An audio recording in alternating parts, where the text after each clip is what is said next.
Nepali women's टिमले इन्डोनेसियासँग भएको friendly game हारेको छ। इन्डोनेसियन प्लेयरले फर्स्ट हाफमा 1 गोल गरेपछि हाफ टाइममा 1-0ले लिड गरेको नेपालले सेकेन्ड हाफमा 2 गोल खान पुगेको थियो। हुन त फुटबल भनेकै कसैको मिस्टेक गरेपछि हार जित छुटिने खेल हो, तर आफ्नो टिमबाट सकेसम्म मिस्टेक कम होस् भन्ने हो। खेलमा कर्नर पायो इन्डोनेसियाले। नेपाली चेली गोलकिपरले पञ्च गरिन् बललाई, तर पञ्च गर्दा डी बक्स बाहिर पुग्ने गरी पञ्च गर्नुपर्ने हुन्छ, अथवा बलमा स्पिड थिएन भने च्याप्पै समात्नु पर्ने हुन्छ। तर उनले गरेको पञ्च बल डी बक्समा सिधै इन्डोनेसियन प्लेयरको खुट्टामा झर्यो। त्यति बेला उनलाई मार्क कसैले गरेको थिएनन्। यसरी प्लेयरलाई बक्समा अनमार्क छोड्नु हुँदैन। त्यसपछिको result in the back of the net. त्यस्तै खेलमा इन्डोनेसियाले फ्री किक लिँदा किपरले बल क्याच नगर्दा किपरलाई लागेर बल बाउन्स ब्याक भएको थियो। त्यति बेला धन्न बल नेपाली प्लेयरको खुट्टामा पुग्यो र गोल हुनबाट बचेको थियो। त्यसपछि फेरि इन्डोनेसियाको एटाकमा टाइट एङ्गलबाट सर्ट गरेको इन्डोनेसियन प्लेयरले, तर किपरले बललाई होल्ड गर्न नसक्दा फेरि रिबाउन्डमा इन्डोनेसियाले दोस्रो गोल गर्न पुग्यो।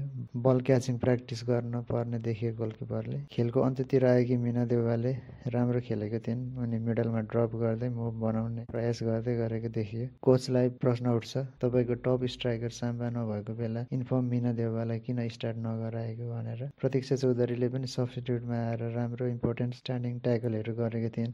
रेखा पौडेलले खेलको 85th मिनेटतिर क्लोज रेन्जबाट गरेको सर्ट बारमा लागेको थियो। हुनसक्छ बाउन्स भएर लाइनभित्र पुगेको थियो, तर गोल लाइन टेक्नोलोजी प्रयोग भएको थियो कि थिएन थाहा नै भएन। 2-1ले लिड गरिरहेको इन्डोनेसियाले भने धेरै इन्जुरी फेक गरिरह्यो टाइम वेस्ट गर्न। एकजना प्लेयर जसलाई केही ठुलो ट्याकल भएको थिएन, ग्राउन्डबाट स्ट्रेचरमै बोकेर लानु परेको थियो। बरु गेम हारियोस्, तर डिग्निटी बिनाको गेम चाहिँ हामीले खेल्नु नपर्छ।